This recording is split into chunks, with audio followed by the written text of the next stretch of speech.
Whether you love Gandhi, you hate Gandhi, you could care less about Gandhi, he's arguably one of the most powerful men to have ever walked this planet.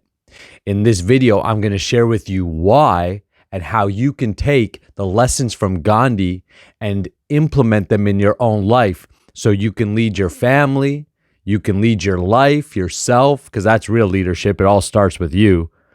You can lead your business into higher income levels. You can lead your country or your state or whatever it is that you're into, your mission, your movement, your congregation, into new levels, and you can 10 times your impact and influence as a man. Let's get into it.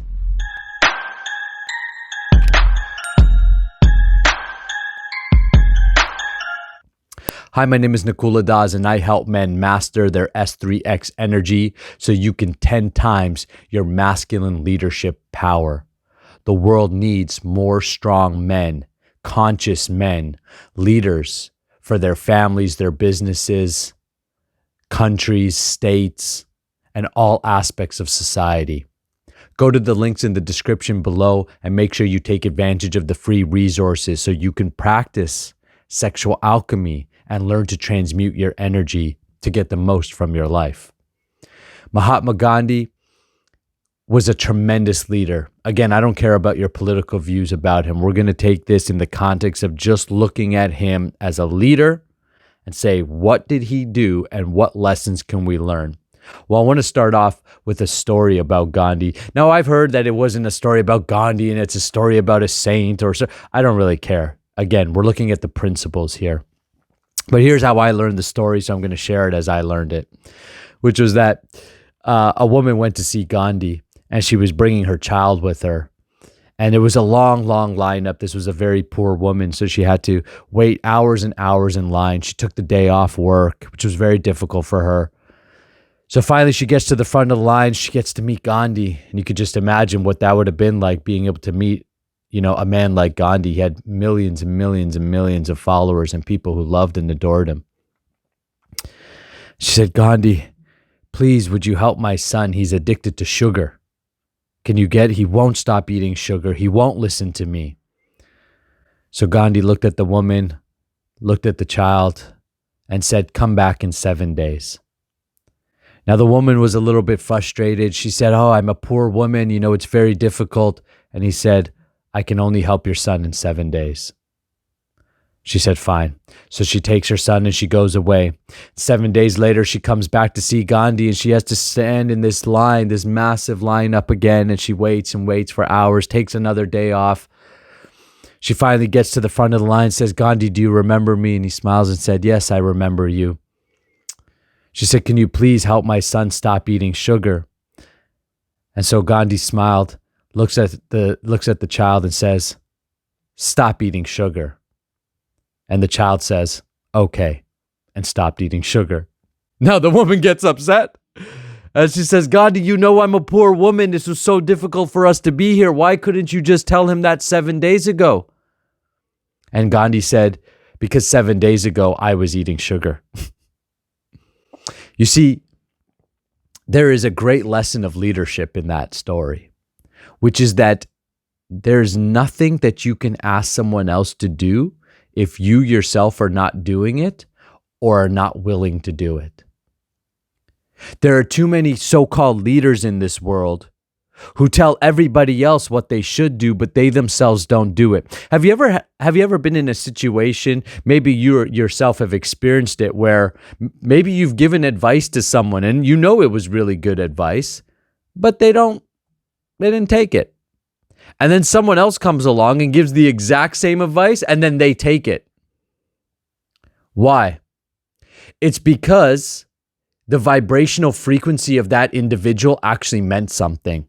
It just simply means that you are not a trustworthy enough person to actually take advice from, even if your advice is good. This is because if you yourself are not living to the standards in which you are speaking, your words don't mean anything. Do you know that 7% of communication is words? But I told you so. Who cares? There's a wonderful saying that says, who you are speaks so loudly, I can't hear the words you're saying.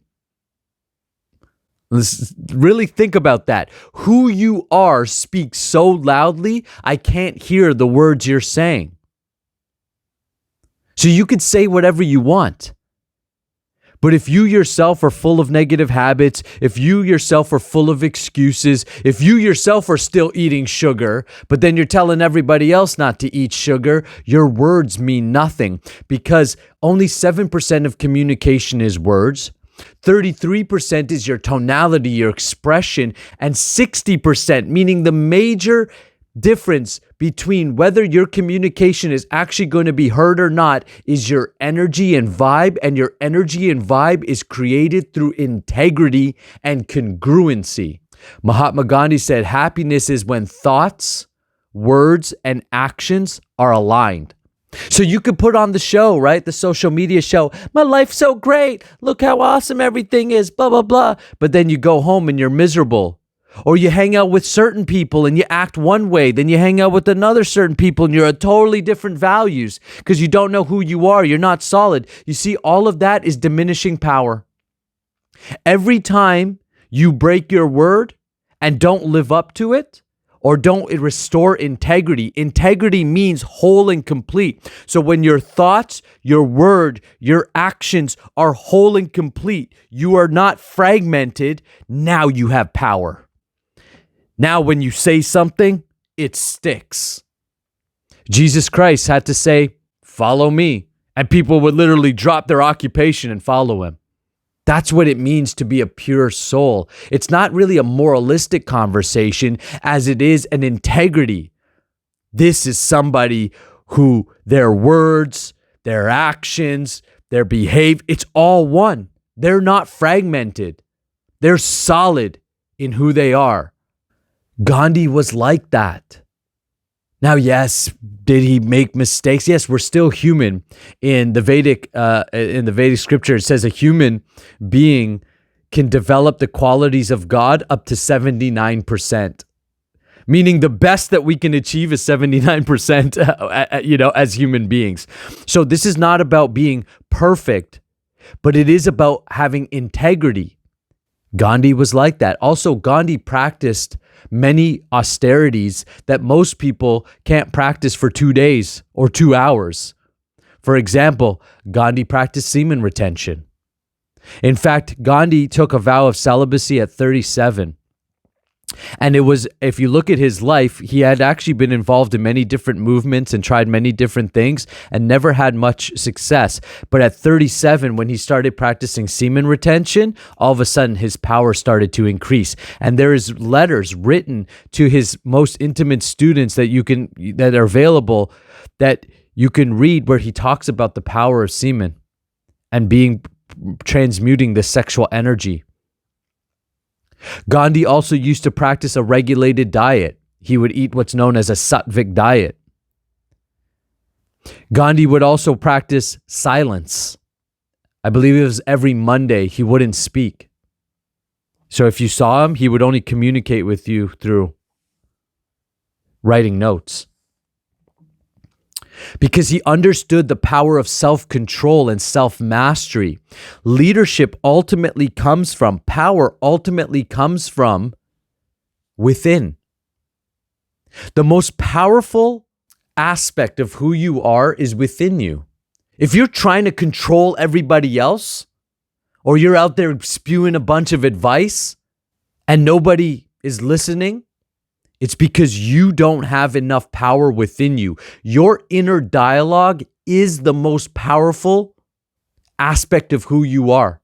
If you don't have good inner dialogue, positive inner dialogue, powerful inner dialogue, or you're always negotiating with yourself, should I do this? Shouldn't I do that? Should I do this? Shouldn't I do that? Or you hate yourself, or you hate somebody else, all of that is diminishing your power. Srila Prabhupada, who is the spiritual acharya or spiritual master teacher for the Hare Krishna movement, I know one story of him where there was a person doing kirtan. If you're not familiar with kirtan, it's a process of chanting mantra meditation with music. And this guy was into his kirtan. He was doing his kirtan. And Srila Prabhupada came into the room, looked at him and said one word, Jai. Jai just means like, yay, good job. Like it's kind of an expression used in the culture. Jai. That's it. That's all he said. Jai. And what he transferred to that student, that disciple, what that student talks about is when Srila Prabhupada said Jai to him, what he understood was, this is my service. That student dedicated his rest of his life to doing kirtan and was one of the pioneers of the 24-hour kirtan that happens, and became one of the most famous kirtan players within the movement. And all he heard was one word from the right source, Jai. But the frequency of that would have carried with it information. That's why when one person says something, you're like, I don't get it. The other person says the exact same thing. You're like, I get it. Because the other person is talking from a place of experience. They're talking from a place of integrity. They're talking from a place of wisdom, of power.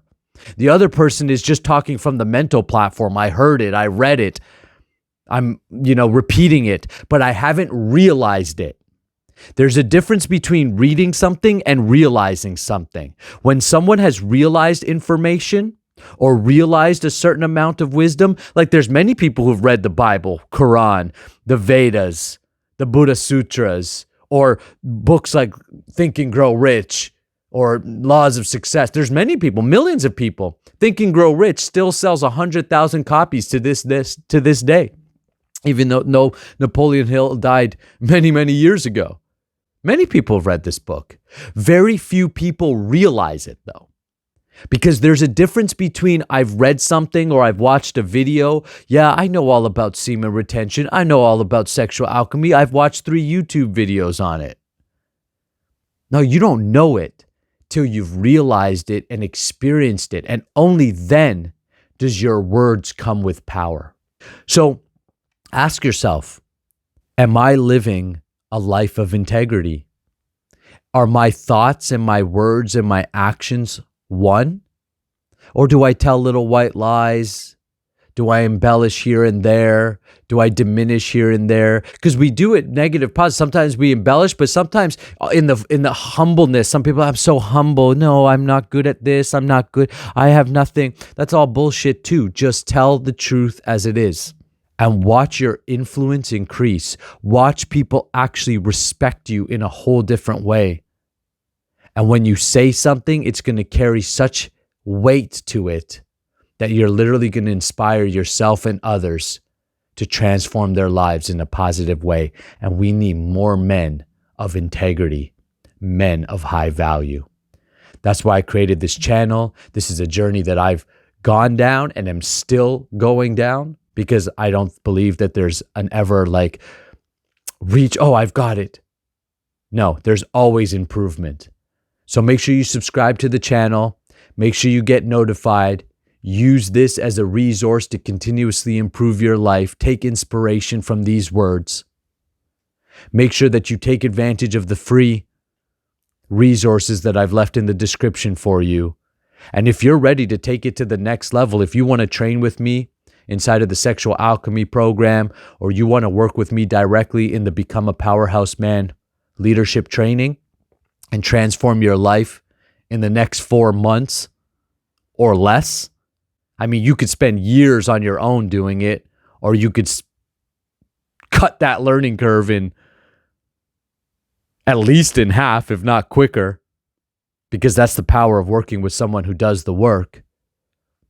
And I'll help you transform your life. I'll help you 10 times your influence, your impact, your income, because I've done it myself and I can help you do it. Make sure you reach out to me. We'll book a call and we'll chat. I'll see you on the next video.